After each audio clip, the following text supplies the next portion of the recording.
Good morning kapamilya. Guys, andito po ngayon sa garden ni Ma'am Heidi Escobañez. Heidi's Garden. Grabe po, bilib ako sa kanya dahil ngayon ko lang siya na-meet. Matagal na po ako nagja-jogging dito tuwing umaga, pero ngayon lang po. Siguro kalooban ni Lord na mag-meet kami sa umagang ito, magkikita kami. Wow. Ito lang, Ma'am. Akala ko kasi alangan ako mong humingi ng ano dito, yung mga binhi. Excuse me. Baka masungit yung may-ari. Yung di po pala. Talagang nakita na ngayon, na-meet ko siya. Ano siya, talagang friendly. Marami na po nakikinabang dito ng aking mga pananim. Marami natin akong nabibigyan. Yun.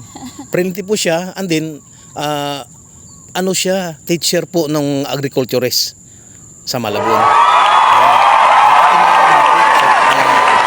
Siya po nagsabi sa akin na na-interview na po siya ng GMA 7. Nakapunta na po sa lugar na ito. Maganda po kasi ang lugar namin. You know, Northfield Executive Village. Phase 5 po ito. At malapit din po ito sa North Peninsula. Yun po, maganda po itong lugar na to. Yung po ang napili nila ni Ma'am eh. Nandito sila titira dahil napakaganda ng lugar. Kami pong bakanting lote. Yun, di ba? Oo. And then, magandang lugar po namin, mga kaibigan, mga kapamilya. Yun. Ito si Ma'am. Hangap ako sa kanya sa pagtatanim. Tingnan nyo po yung mga pananim niya. Oh. Yung saging, napakataba. Anong pangalan ng saging yan, Ma'am? Hindi ko po alam, pero pag nahinog yan. Parang ano yan eh. Ang sa amin niya ay bungulan eh. Oo, yun siguro. Bungulan sa Bisaya. Ano eh. Binigay lang minsan sa akin eh. Guys, tingnan po yung kanyang mga gabyo. Ang tataba. Tapos dikit-dikit pa. Kung hindi sana umulan o binaha ng Christine ang mga pananim dito, napakaganda. Wow. Kaya lang po, nung binaha, wala lahat.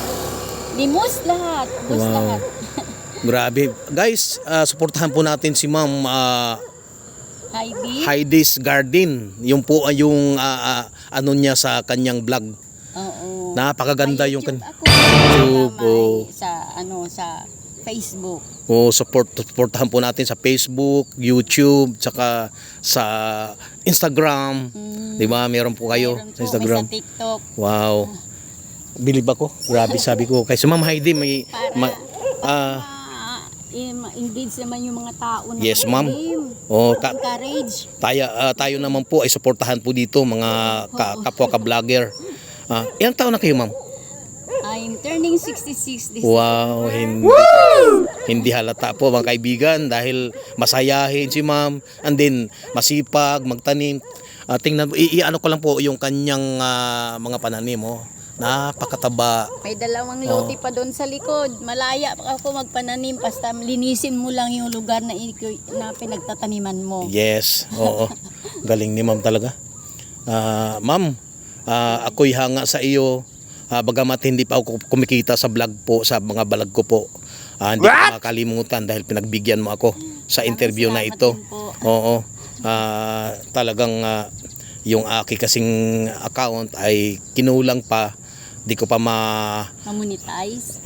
Monetize na po pero kaya lang hindi ko pa ma-withdraw dahil kulang pa siya doon sa ano ng mita.